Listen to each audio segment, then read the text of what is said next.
gusto tenerles de nueva cuenta en Semana 21.2, una producción del canal de televisión del Congreso de la Ciudad de México, en el que a través de notas, reportaje y entrevista, llevamos la información más importante generada en este recinto.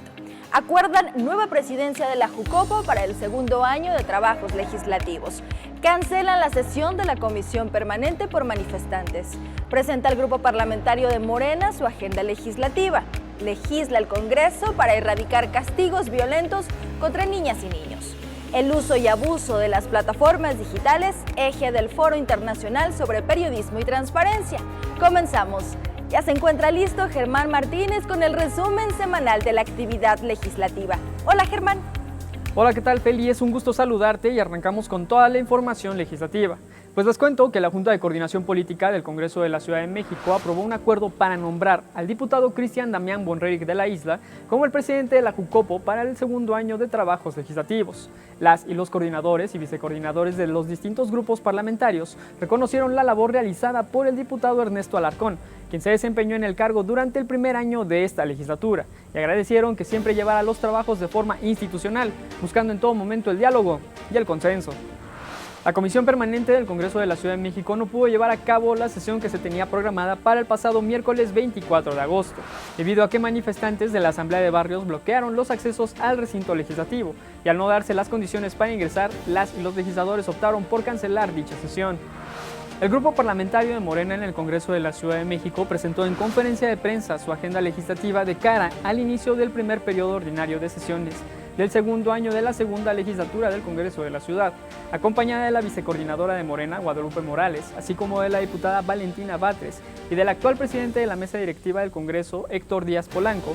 La coordinadora del grupo parlamentario, Marta Ávila, explicó que la agenda legislativa impulsará el reforzamiento de las libertades y la autodeterminación de las personas, la ampliación y protección de los derechos sociales, fomentar el desarrollo económico, social y sustentable, robustecer el marco de justicia y derechos humanos, así como armonizar las leyes locales con el nuevo sistema de planeación y favorecer el funcionamiento democrático y de los poderes en la ciudad.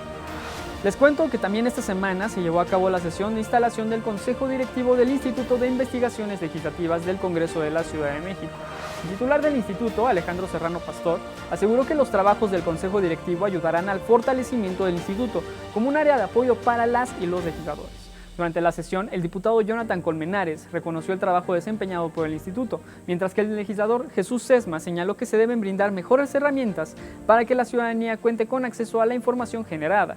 Durante su participación, la diputada Elizabeth Mateos explicó que la función del instituto es promover insumos y conocimientos necesarios para elaborar leyes y ayudar a construir un marco legislativo más sólido que beneficie a las y los capitalinos. La Comisión de Derechos Culturales del Congreso de la Ciudad de México aprobó el acuerdo por el que se aprueba la convocatoria y las bases para la entrega de la Medalla al Mérito en Artes 2022. La diputada presidenta de la comisión, Indalí Pardiello, explicó que el plazo para recibir las propuestas será del 1 de septiembre al 31 de octubre de este año. Además, detalló que el Consejo Consultivo deberá reunirse a fin de analizar las propuestas para emitir una opinión y construir el dictamen. Las y los integrantes de la comisión también aprobaron la realización de una reunión de trabajo el próximo viernes 9 de septiembre con funcionarios de las Secretarías de Cultura y de Administración y Finanzas del Gobierno de la ciudad para que informen sobre los avances de la constitución del Fondo para el Cuidado del Patrimonio Cultural, Natural, Biocultural para el ejercicio fiscal 2023. Esta semana, la diputada Ana Francis López Baigén, en colaboración con Cultura UNAM, La Otra Orilla y El Cuarto Propio, llevaron a cabo el Congreso de Teatro de la Ciudad de México 2022, memoria, análisis y reescrituras de las relaciones colectivas en la práctica del teatro. A través de diversas actividades como talleres, mesas de trabajo, conversatorios, conferencias y una convivencia, el Congreso de Teatro de la Ciudad fue un espacio de reflexión, discusión y elaboración de estrategias colectivas para evitar y pensar el fenómeno teatral bajo los ejes principales de género, gestión y gobernanza. Esta fue la información más relevante ocurrida en el Congreso de la Ciudad de México. Nos vemos la próxima semana con más información y regresamos contigo, Feli. Muchas gracias, Germán. Décadas atrás, en los hogares mexicanos, era común ver y recibir castigos corporales como una medida correctiva, implementada por los adultos hacia las niñas y niños. Lamentablemente, en muchos sectores de la sociedad y pese a los avances en la protección de los pequeños, estos se mantienen vigentes. De ahí que el Congreso de la Ciudad de México se perfile como un auxiliar para erradicar estas prácticas. Antonio Vázquez nos platica qué es lo que se está haciendo en la materia. Amigos de Semana 21.2, espero que no, pero quizá algunos de ustedes, cuando hacían alguna travesura, si se salían a jugar sin permiso o cometían algún acto que para sus padres era considerado una falta de respeto, venía acompañado de una nalgada correctiva, una palmada por decir groserías, o en generaciones anteriores, a los niños se les corregía incluso hasta con la mítica chancla y hasta con el cable de la plancha, presumiendo que con eso no volverían a tener conductas antisociales. Esta violencia era acompañada de pretendidas frases de consuelo como "fue por tu bien y por educarte", o para que supieras que travesuras como esa sería castigada, lo que hacía que definitivamente ya no lo volvieras a hacer. Estos métodos no se pueden permitir en una sociedad que protege los derechos de todos sus miembros. Y de acuerdo con la organización Save the Children, en nuestro país 6 de cada 10 menores reciben castigos corporales y humillantes en sus hogares como forma de crianza. Tan solo en 2020, más de 11,000 niños ingresaron a hospitales debido a lesiones ocurridas en casa y provocadas por familiares. Debido a estas alarmantes cifras, el Congreso de la Ciudad de México, procurando a los niños y jóvenes que son el futuro de nuestra sociedad y los futuros educadores de las próximas generaciones, aprobaron una reforma a la Ley de los Derechos de Niñas, Niños y Adolescentes, con la cual quedan prohibidos los castigos en los que se utilice fuerza, como golpes con la mano u otros objetos. Se trata de una reforma conocida como Ley Chancla, que prohíbe los castigos corporales a los menores como forma correctiva de educación. De acuerdo con las diputadas y los diputados, no se trata de criminalizar a los padres o tutores, más bien, de hacer explícita la obligación de las autoridades para prevenir, atender e investigar estos castigos. El castigo y las humillaciones generan un círculo de violencia que debe parar, y con la contribución de los progenitores o responsables de niñas, niños y adolescentes, la sociedad y el Estado. En este sentido, esta es una problemática que como Poder Legislativo nos corresponde atender. Las autoridades y los órganos político-administrativos, en el ámbito de sus respectivas competencias, están obligadas a tomar las medidas necesarias para prevenir, atender, investigar, perseguir y sancionar conforme a derecho corresponda los casos en que niñas, niños y adolescentes se vean afectados por el castigo corporal y humillante, tal como lo indican los cambios realizados a dicha ley. Algunas de las conductas prohibidas son golpes con la mano o algún objeto, empujones, pellizcos, mordidas, tirones de cabello o de las orejas, quemaduras, encierros, obligar a sostener posturas incómodas, cualquier otro acto que tenga como objeto causar dolor o malestar, por muy leve que sea. El abuso físico propicia en la niña, el niño o adolescente confusión difícil de comprender y superar, sobre todo cuando proviene de la persona responsable de su cuidado, ya que lo que espera de esa persona es amor, ternura, guía, protección y respeto, en lugar de maltrato. Los golpes y castigos humillantes despiertan sentimientos intensos, desagradables y difíciles de manejar, como angustia, resentimiento, odio e ira, que afectan a la niña, el niño o adolescente, y el vínculo con su padre, madre o la persona responsable de su cuidado. En la ciudad, ahora se impide aplicar a los menores castigos humillantes que la ley define como cualquier trato ofensivo, denigrante, desvalorizador, estigmatizante, que los haga sentir ridículos o menospreciados, así como cualquier acto que busque provocar dolor, amenaza, molestia o humillación. Además, ahora serán sancionados los padres y madres que se hagan acompañar de un niño o adolescente a participar en delitos o asociaciones delictuosas, conflictos armados o en cualquier actividad que impida su desarrollo integral, sin importar las causas. Las sanciones se aplican cuando existe una demanda por parte del menor afectado o de alguien que haya presenciado el acto violento. Una vez interpuesta la demanda, un juez determinará cómo sancionar al agresor con penas de 6 meses o hasta 6 años en prisión. También, el Sistema Integral para el Desarrollo de las Familias, el DIF de la Ciudad de México, deberá promover y difundir alternativas de disciplina para que los padres, madres y cualquier adulto evite los castigos agresivos de cualquier tipo. Las formas de disciplina deberán ser participativas, positivas y no violentas, como lo indica la reforma. Las cosas han cambiado para las nuevas generaciones, ya están protegidos con esta ley y es un hecho. Prohibido dar golpes correctivos, por muy traviesos que sean las niñas y niños, siempre de una manera amorosa y reflexiva para generar conciencia al educar, confiar en la capacidad y la inteligencia de los hijos. Seamos adultos conscientes, no generemos más heridas en la infancia. De mi parte es todo, Feli. Regreso contigo y por acá nos vemos la próxima semana. Muchas gracias, Antonio. La educación tiene y debe verse y entenderse como un todo en el que tanto infantes como educadores, llámense padres, tutores o maestros, tenemos que apuntar hacia valores más humanos. Se trata de que niñas y niños aprendan a conocer sus habilidades, las desarrollen y sepan aplicarlas en un ambiente cordial con su entorno. Hablamos de educar, no de adiestrar. La gran tarea de formar a seres humanos con valores que como sociedad y en lo personal nos hagan ser mejores todos los días. Sobre el periodismo frente a los nuevos paradigmas tecnológicos, Genaro Villamil, presidente del Sistema Público de Radiodifusión del Estado mexicano, señala que en estos tiempos ya no basta con decir lo que otros callan, por lo que el objetivo del periodismo no puede estar ajeno a la necesidad de detectar, exhibir, combatir y desentrañar las mentiras. Sobre todo es un termómetro, me parece súper importante, de qué está pensando, de qué está viendo la ciudadanía que está más a ras de tierra, ¿no?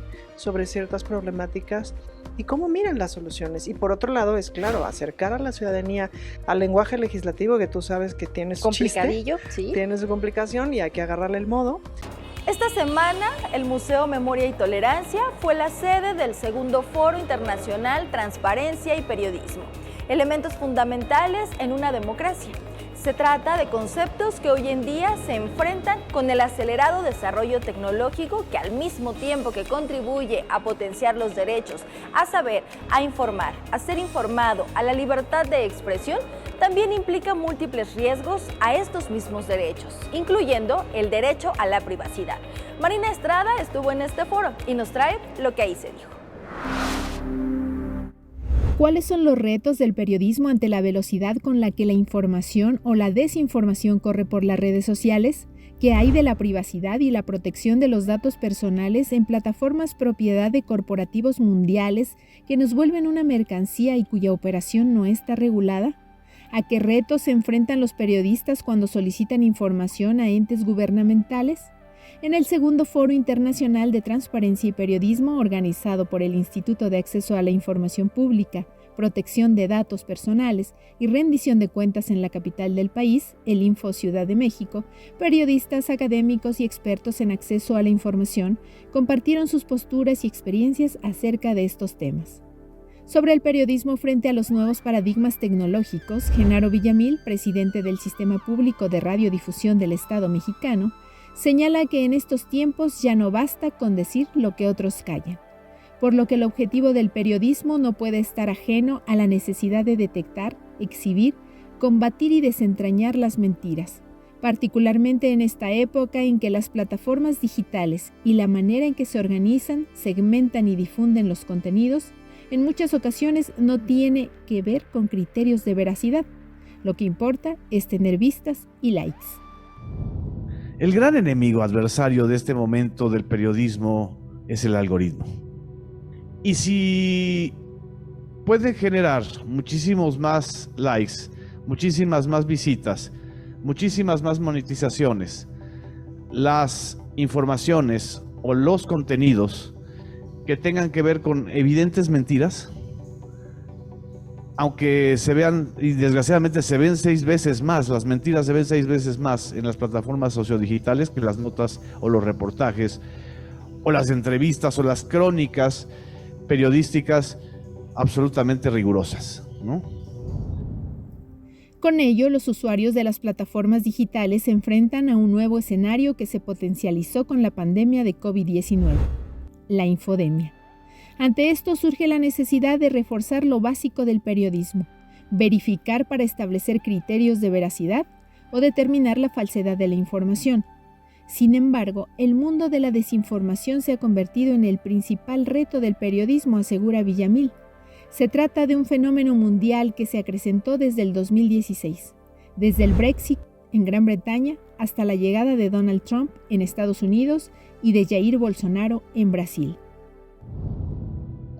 Estamos viviendo un tsunami muy, muy peligroso de estrategias de desinformación y de estrategias de desestabilización que tienen que ver con la proliferación de las mentiras y de la exageración o el sobredimensionamiento de lo que grupos políticos en contra de cualquier otro grupo político utiliza para pues vencer en el terreno y en el área de la guerra informativa y no de la guerra de las verdades.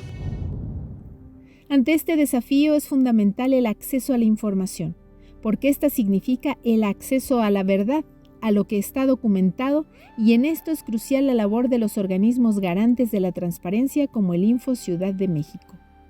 En entrevista para Semana 21.2, Villamil comparte su perspectiva sobre lo que llama los nuevos modelos de opacidad que se generan con la hegemonía de las plataformas digitales, como el caso de Twitter, que no permite conocer el porcentaje de cuentas falsas de esa red, ante lo cual las leyes se quedan cortas, asegura. Creo que los instrumentos jurídicos con los que contamos actualmente se quedan muy cortos frente a estos gigantes que realmente no solo hacen mucho dinero, sino que también alteran y desestabilizan gobiernos o generan campañas muy fuertes ya sea de infodemia o francamente de invenciones. Respecto a esta hegemonía de las plataformas digitales, Jorge Carrasco, director de la revista Proceso, apunta que otro de los grandes retos del periodismo es el acceso a la tecnología, a la realidad virtual y a la inteligencia artificial, ya que esto tiene un costo económico muy alto, particularmente en estos tiempos en que los medios tradicionales viven una crisis de ingresos por ventas directas, siendo las grandes empresas de tecnología quienes cobran los ingresos publicitarios al convertirse en las plataformas que difunden los contenidos. La gran difusión de nuestra información, de lo que trabajamos los medios, lo hacen las grandes empresas de tecnología, Google, Facebook, Apple, Amazon. El 80% de la publicidad de los medios en el mundo se queda en estas grandes empresas, las famosas GAFA, ahora Gama con Metaverso.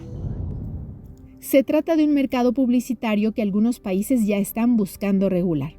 En julio de este año, el Parlamento Europeo aprobó una ley de mercados digitales y una sobre servicios digitales para determinar derechos, obligaciones y prohibiciones a los gigantes tecnológicos. En México, con leyes que se quedan cortas, la sobrevivencia de los medios depende nuevamente de los millones de clics y en concordancia con Villamil, Carrasco subraya que esto impacta en la calidad de la información. Y en el caso de los digitales, en el caso de los ingresos digitales que tenemos son en función de algoritmos, y son la famosa monetización, que literalmente son monedas. Entonces necesitamos millones de clics para poder monetizar. Y esto va en deterioro muchas veces de la calidad de la información, porque en las redacciones lo que se busca es qué información está funcionando. Puede ser una simpleza, pero hay que trabajarla porque eso nos va a generar ingresos. Además de los retos tecnológicos, los periodistas se enfrentan a un tema esencial para hacer periodismo de investigación. Nuevamente aparece el acceso a la información. Además de que se enfrentan al reto y a la situación de la vulneración de los datos personales. Los expertos coinciden en que aún existen sujetos obligados, instituciones o dependencias que se niegan a dar información o a detallarla, argumentando que se vulneran los datos personales o que la información es de seguridad nacional. El comisionado presidente del Info Ciudad de México, Arístides Guerrero, así lo explica.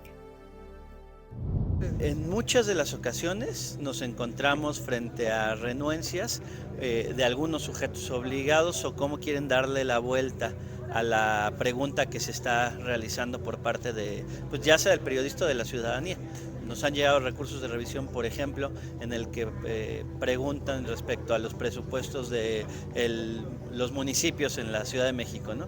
Y entonces le dan la vuelta a la pregunta y dicen, bueno, es que no hay municipios, pero ahí valdría la pena, pues, entender que el propio sujeto obligado reinterpretara y tuviera claro que el ciudadano no está obligado a manejar un lenguaje técnico y por ejemplo, ahí interpretar que se referían a alcaldías, ¿no?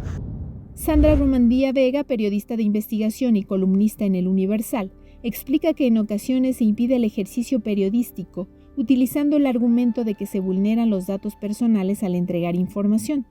Sin embargo, esto puede ser una manera de proteger a los involucrados, por ejemplo, en probables casos de corrupción.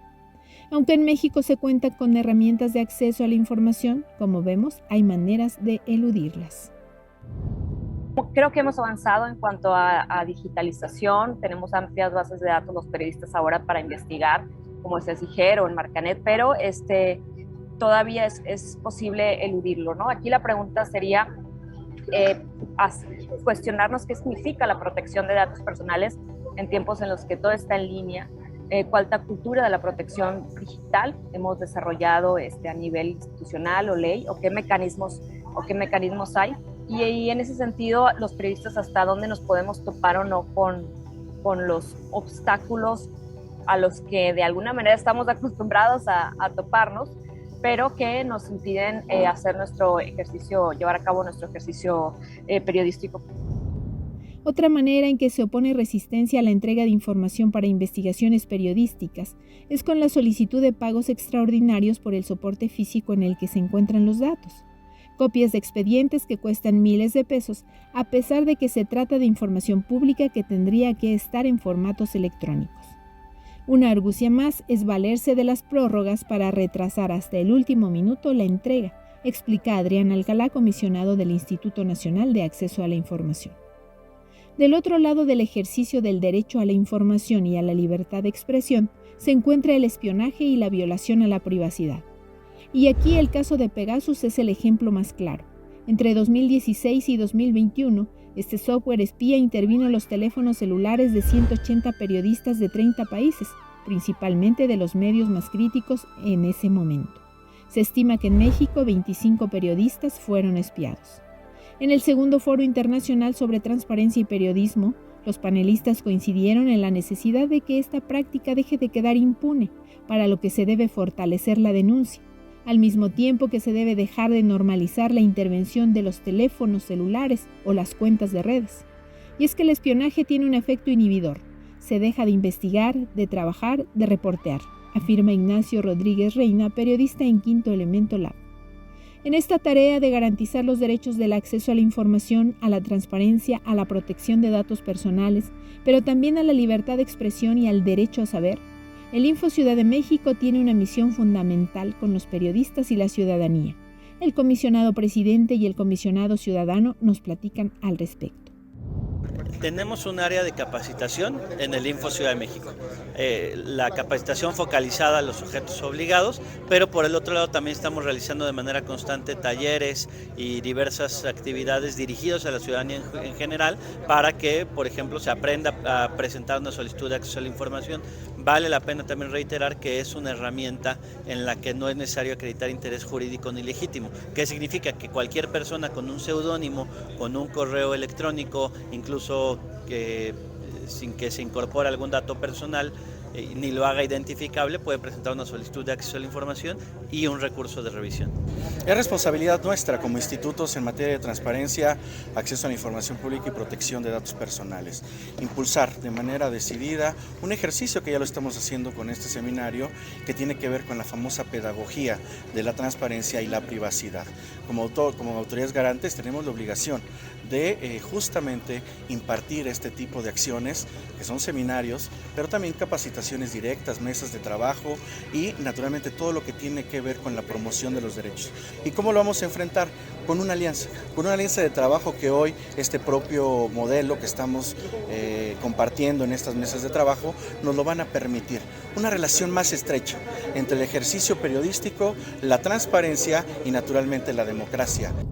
En el segundo Foro Internacional de Transparencia y Periodismo, también se abordó la violencia digital y los ciberdelitos, así como el periodismo colaborativo en tiempos de hiperdigitalización. Es un hecho que el uso de las plataformas digitales va modificando nuestras maneras de mirar, de expresar y de interactuar con los otros. lo que obliga a preguntarnos cómo esto impacta nuestros derechos como periodistas y como ciudadanos. El segundo Foro Internacional Transparencia y Periodismo contribuye como un espacio que permite fortalecer la cultura digital que se requiere para ampliar nuestros conocimientos sobre a qué nos enfrentamos cuando consumimos información y cuando generamos información, sobre la importancia del acceso a esta y la responsabilidad que tenemos, no solo los medios de comunicación, sino en general todos los usuarios de un dispositivo electrónico. Cuando, por ejemplo, decidimos compartir en redes sociales algún dato, situación o hecho sin verificarlo. Así que se requieren más ventanas como este foro. Reiterarles que el Info Ciudad de México brinda constantemente información sobre estos temas a través de sus plataformas digitales. No duden en acudir a ellas para mayor información. Siempre, digamos, como que en los feminismos, o es un momento político social en que tenemos que repensar un montón los feminismos para orientarlos sin duda a mucho más hacia la justicia social. Pues no, por muchos años no se pudo. Eso es importante saberlo y entenderlo. Pues por muchos años ciertos feminismos, los que podían formarse, los que podían tener voz, que siempre haces esta crítica, ¿no? Los feminismos blancos, los feminismos, etcétera, eran los únicos que llegaban al micrófono, pues, ¿no? Llegamos ya a la entrevista de semana 21.2 y en esta ocasión tengo el enorme placer de poder conversar con la diputada Ana Francis López Bején Patiño, presidenta de la Comisión de Igualdad de Género de la Segunda Legislatura del Congreso de la Ciudad de México.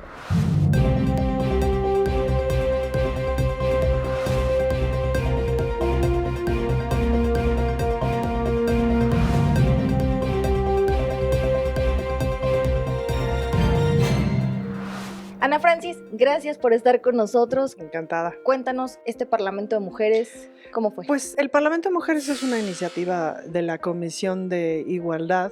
De lo que se trata es de abrir el espacio, invitar a compañeras de la sociedad civil organizada o no organizada, pero de la sociedad civil, a que participen a este espacio de jugar al Congreso. Jugar en el mejor sentido de la palabra. Hacemos una selección lo más representativa posible de la Ciudad de México, que es variada y variopinta, vaya que lo es, y la idea es que vengan y eso, que jueguen un poco al Congreso, que presenten iniciativas, sesionen por comisiones, hagan sus dictámenes, etcétera, discutan, dialoguen, parlamenten. Entonces fueron 8 meses de trabajo, se vieron en sesiones una vez al mes, digamos, en sesiones parlamentarias y las sesiones aparte de las propias comisiones, ¿no? Entonces, bueno, en general es un resultado como súper positivo porque de esa manera todos esos insumos se convierten en iniciativas que podremos presentar en esta legislatura, ¿no? Pero sobre todo es un termómetro, me parece súper importante, de qué está pensando, de qué está viendo la ciudadanía que está más a ras de tierra, ¿no? Sobre ciertas problemáticas y cómo miran las soluciones. Y por otro lado es, claro, acercar a la ciudadanía al lenguaje legislativo, que tú sabes que tiene su complicadillo, chiste, sí, tiene su complicación y hay que agarrarle el modo. Y sobre todo empezar a pensar cómo vamos solucionando los distintos problemas sociales pensando de forma integral, porque una constitución, digamos, un ordenamiento, un código de leyes, y un funcionamiento del Estado es todo un entramado. Le mueves un hilito y se cae. Se te puede caer una cosa, ¿me explico? Entonces es un trabajo que hay que hacer con mucho cuidado. Entonces es invitarles a participar a ellas como de este trabajo y es una conversación, pues, ¿no? Es como abrir la conversación de una forma más franca, más sistemática sobre las cosas que le apremian a la sociedad civil en temas, obviamente, de género, ¿no? Este es un Parlamento de Mujeres organizado por la Comisión de Igualdad. Entonces, como que el tema central es ese, ¿no? Y ya de ahí, pues, como ocurre con el feminismo, es decir, en realidad es un problema de todos los temas, ¿no? Y es una perspectiva, la perspectiva de género es una perspectiva que se tiene que observar en todos los temas, ¿no? Fueron muchas las mujeres y lo importante aquí a destacar, bien lo decías, de toda la ciudad, de distintas edades, de distintas preparaciones incluso. Orientaciones, identidades, edades, pueblos originarios. Incluyente. Pues ¿no? Mira, lo más incluyente que nos salió, obviamente seguro que el que sigue nos va a salir mejor, ¿no? Y también pues priorizando, por ejemplo, a alcaldías que de pronto no proponen a tanta gente, pero ahí vive un montón de gente, pues claro, dice, si no están llegando tantas propuestas de esta alcaldía, significa que las mujeres de esa alcaldía no necesariamente tienen acceso a mirarse aquí. También pues, ¿no? está diciendo algo. También está diciendo un montón de cosas, ¿no? Ahora, en este ejercicio y escucharlas a ellas, tú como presidenta, que conoces el trabajo, que tienes esta experiencia en el activismo y las problemáticas, ¿qué es lo que encuentras en ellas? ¿Cuáles son estas ventanas en las que están abriendo justo la conversación más importante? Pues me parece que la ventana de la incomodidad, que es muy importante. ¿A qué me refiero con la ventana de la incomodidad? A que siempre, digamos, como que en los feminismos, o es un momento político social en que tenemos que repensar un montón los feminismos para orientarlos sin duda a mucho más hacia la justicia social. Pues no, por muchos años no se pudo, eso es importante saberlo y entenderlo, pues por muchos años ciertos feminismos, los que podían formarse, los que podían tener voz, que siempre haces esta crítica, ¿no? Los feminismos blancos, los feminismos, etcétera, eran los únicos que llegaban al micrófono, pues, ¿no? Pero ahorita, pues, están llegando al micrófono bastantes más feminismos. Yo no podría decir que todos, pero seguro que bastantes más. Entonces, ahí es donde tiene que haber un reacomodo de ideas, un reacomodo de reflexiones, de fuerzas, sin duda, y en donde hay que atender primero, pues, es a las que se la están pasando peor, ¿me explico? Entonces, pero eso es incómodo. La incomodidad es la que abre las puertas. Pues sí, pero si eres mujer, sabes que es más difícil. Que es más difícil, por lo tanto la incomodidad es una condición de vida contra la que hay que luchar, ¿no? Entonces es así de, no, a ver, si en algo coincidimos todas, es que el mundo no es el mismo si eres mujer o si eres hombre, y que eso no está bien, y hay que cambiarlo, pues, ¿no? El mundo fue pensado por un hombre para ellos. El mundo está construido para los hombres, así pues, es. ¿no?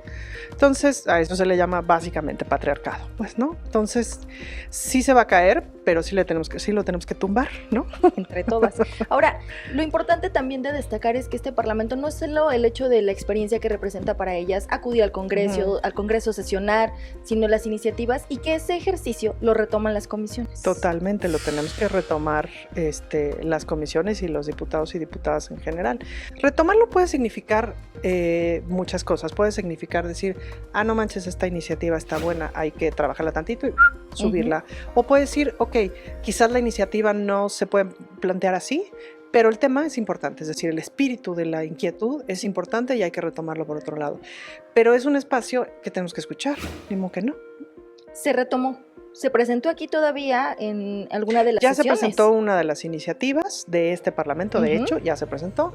Ya presentamos también una de las iniciativas del primer Parlamento, que nos pusimos un poquito ahí a rastrear cosas, ¿no? Seguimos en ese trabajo de rastreo de los anteriores parlamentos,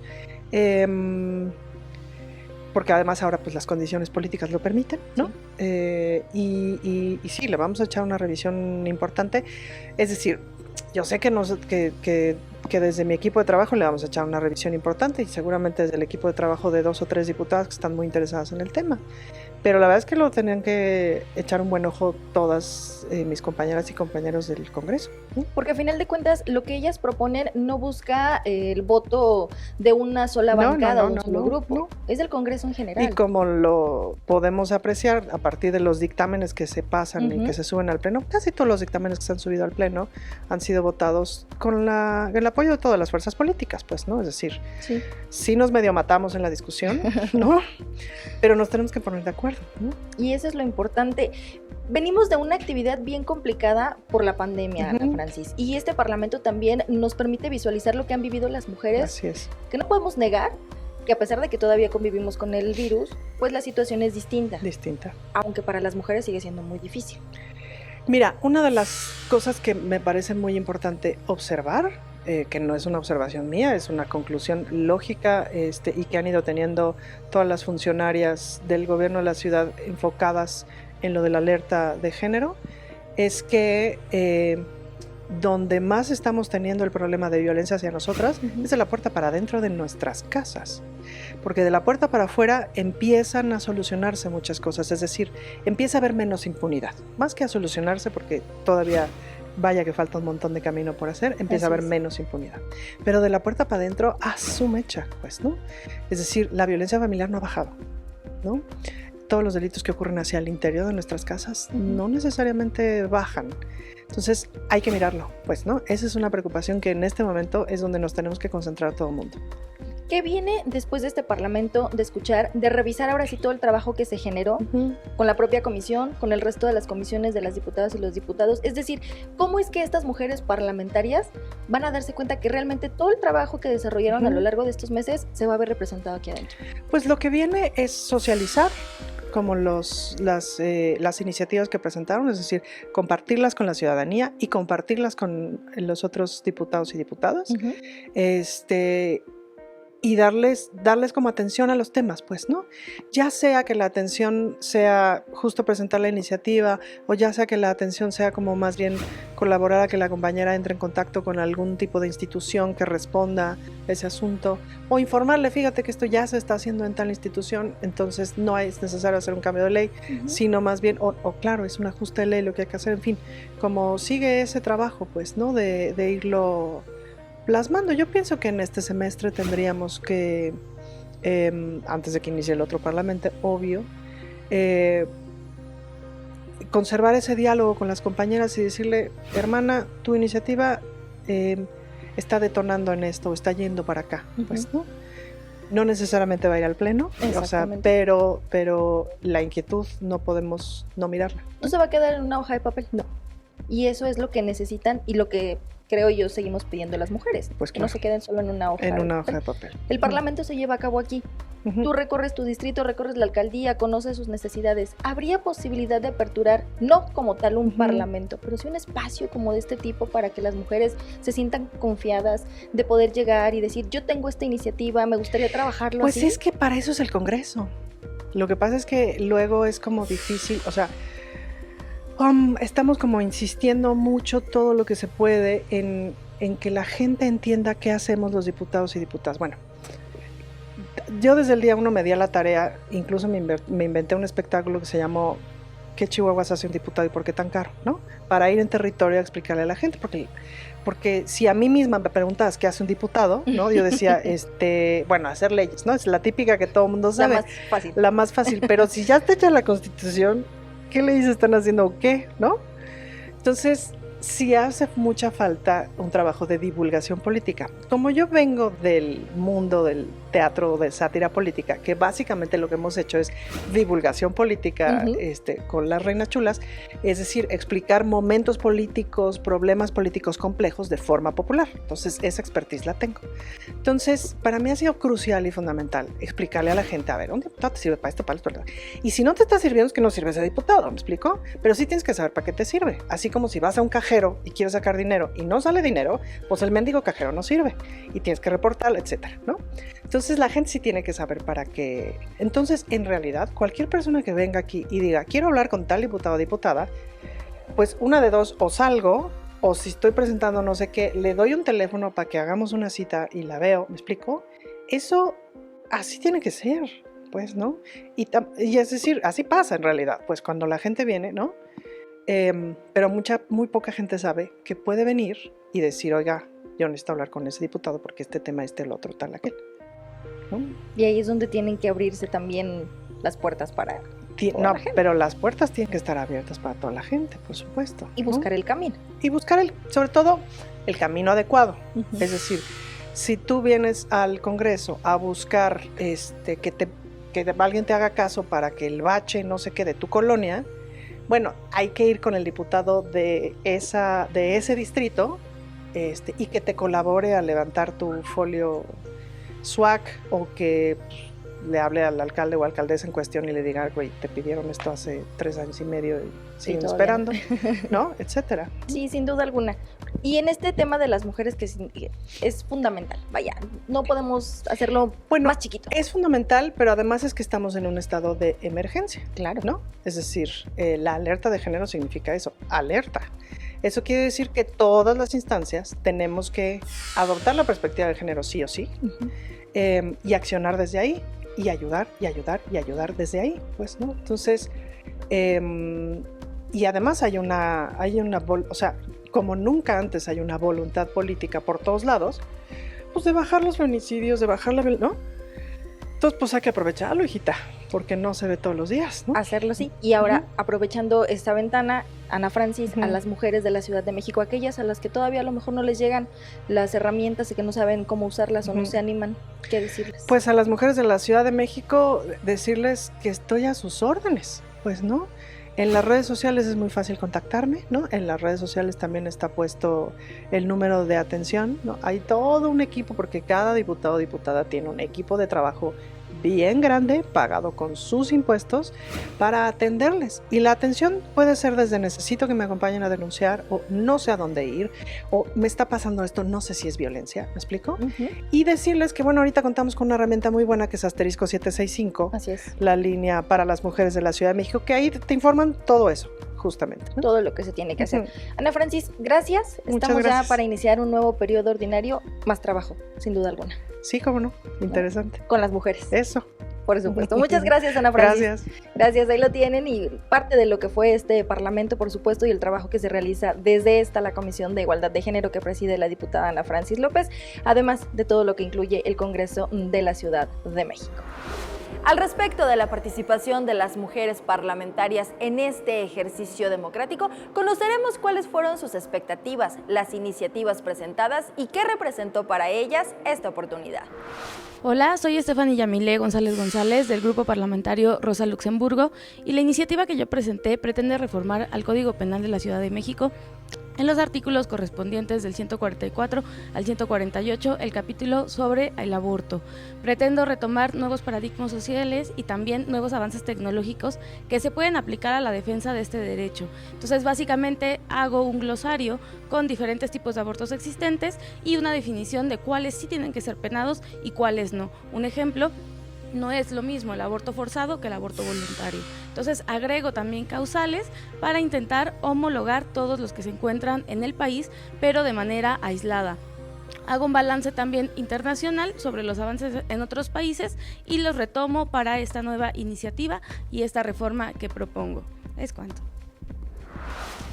Hola, yo soy Penélope Isabel Chavarría García, soy integrante del Grupo Parlamentario Hermila Galinda del Parlamento de las Mujeres 2022, y mi iniciativa versa acerca de la educación digital para niñas, niños y adolescentes, especialmente para mujeres y niñas, que son las más vulnerables en los espacios digitales. Esta iniciativa tiene como fin garantizar el acceso universal para niñas, niños y adolescentes, porque sabemos que actualmente se viven distintas circunstancias de inseguridad en los espacios digitales, siendo las mujeres y las niñas las más afectadas.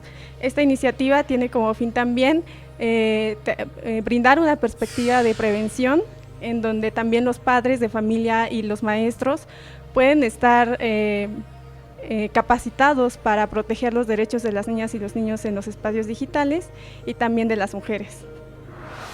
Mi nombre es Quetzalín Tinoco, fui participante en el Parlamento de Mujeres de la segunda legislatura del Congreso de la Ciudad de México. Mi participación fue en representación a las mujeres de periferia y mujeres originarias. Me autodetermino como una mujer originaria del pueblo Cuautepec, y también fui la presidenta de la Comisión de Derechos Culturales, en la cual se presentó la iniciativa de la compañera Gabriela Zagüita, en la que se favorecen los trabajos a favor de la declaratoria de patrimonio inmaterial de los mercados. Es una materia en la que tenemos que trabajar e insistir, y por lo que me alegró haber contribuido en esta ocasión. Gracias. Bueno, mi nombre es María Magdalena, soy del pueblo de San Pedro Jalpas, Capozalco, soy del Grupo Parlamentario Hermelinda Galindo. Mi iniciativa fue la Ley General de la Educación, y lo que nosotros queremos es que se reforme la ley hacia los acosos y la violencia en todo, hacia los alumnos y hacia las universidades.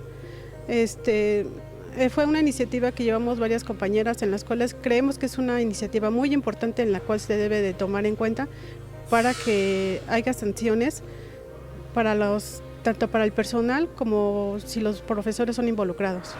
Hola, soy Liliana Moreno González, soy del barrio de Santa Bárbara, en la alcaldía Iztapalapa de la Ciudad de México.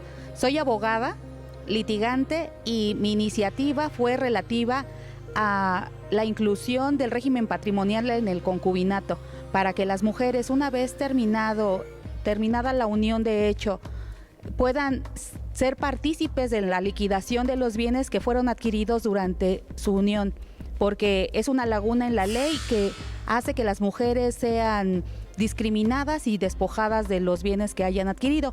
También presenté una iniciativa con relación a la reforma de la ley orgánica del Poder Judicial de la Ciudad de México, relativa a que la impartición de justicia debe de ser de manera gratuita, de que los sistemas digitales, especialmente el sistema SICORT, no sea cobrado tanto a las abogadas, abogados, litigantes y todo público que que necesite de los sistemas de justicia.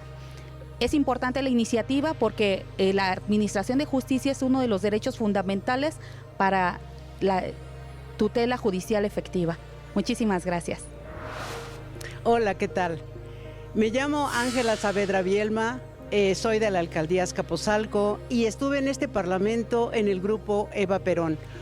En esta ocasión me siento tan orgullosa de dirigirme a ustedes para expresarles las iniciativas en las que se trataron en este parlamento. Sin embargo, me quisiera abocar a una iniciativa en especial, que es la educación. Como docente, sé que es muy importante que la educación es la base de la prosperidad de un pueblo. Por esa razón, en esta iniciativa hablamos de una alternativa, que es la educación digital. Aunados al proyecto de nuestro señor presidente de que la tecnología llegue a los lugares más recónditos, a los lugares más apartados y todo mundo tenga acceso a la educación, jóvenes, niños, hombres y mujeres, mujeres de la tercera edad principalmente, adultos mayores, todas las personas que deseen estudiar, que no sean sus sueños truncos, que tengan esa oportunidad de estudiar. En esta ocasión, esta iniciativa quisiéramos nosotros darle continuidad de que se haga no solamente en la Ciudad de México, sino se haga a nivel nacional. Por esa razón hemos luchado para que como docentes se siga adelante con esas iniciativas y no queden truncas. Les agradezco la atención y deseamos que se la pasen muy bien. Muchas gracias por su atención. Soy Zuleika López Castellanos. Participé como coordinadora del grupo parlamentario Eva Perón. Soy de origen mujer, comercianta del sistema de abasto tradicional, en especial de uno de los 335 mercados en la Ciudad de México. Para las mujeres comerciantes de los mercados, este fue un parteaguas y un abrir brecha. En los siguientes parlamentos, evidentemente tendremos que estar presentes como sector. No solamente los mercados, los tianguis, las concentraciones de comerciantes fijos, las concentraciones de comerciantes semifijos, los bazares. Todo esto en cumplimiento también para la lucha del ejercicio de derechos, de los DESCA, de los derechos económicos, sociales, culturales y ambientales. Fue una grata experiencia el encontrarnos con este crisol de multidiversidad que existe también en los mercados. Visitar los mercados, los tianguis, las concentraciones es obligado, asimismo también la participación ciudadana. Agradecer a la Comisión de Igualdad de Género por abrir estos espacios a más mujeres cada año y esperemos que siga siendo así. Las iniciativas presentadas tendrán que dinamitar la participación y la ejecución, como la iniciativa presentada por mi compañera comerciante del Mercado Granaditas, Gabriela Zagüita Ornelas, referente al patrimonio cultural intangible de los mercados públicos, que ya cumplió 6 años y aún no se ejecuta. Esperemos acciones e invitamos a los parlamentarios, a los congresistas, al público en general, a que se eche una visita a los mercados, porque siempre estamos presentes en sus mesas día a día. Muchas gracias. Mi nombre es Jenny Méndez Moreno y participé en este Parlamento de Mujeres del Congreso de la Ciudad de México 2022. Fui parte del Grupo Rosa de Luxemburgo y como tal participé también como presidenta de la Comisión de Bienestar y Protección Animal. Para mí fue un gusto ser parte de este congreso y poder darle cabida a dos aspectos muy importantes que son el cambio climático y la protección y el bienestar de los animales. En ese sentido, presenté una iniciativa que adiciona una fracción 2 bis al artículo 24 de la Ley de Mitigación y Cambio Climático y Desarrollo Sustentable, a efecto de que se implementen los techos verdes. Sabemos que el calentamiento antropogénico ha generado fenómenos meteorológicos constantes y que han devastado grandes partes del país. En ese sentido, esta iniciativa pretende que los techos verdes en la Ciudad de México contribuyan a mejorar la calidad del aire y a conservar mejor la energía. Otra iniciativa, que fue la de protección y bienestar animal, abroga o pretende abrogar la actual Ley de Protección a los Animales de la Ciudad de México.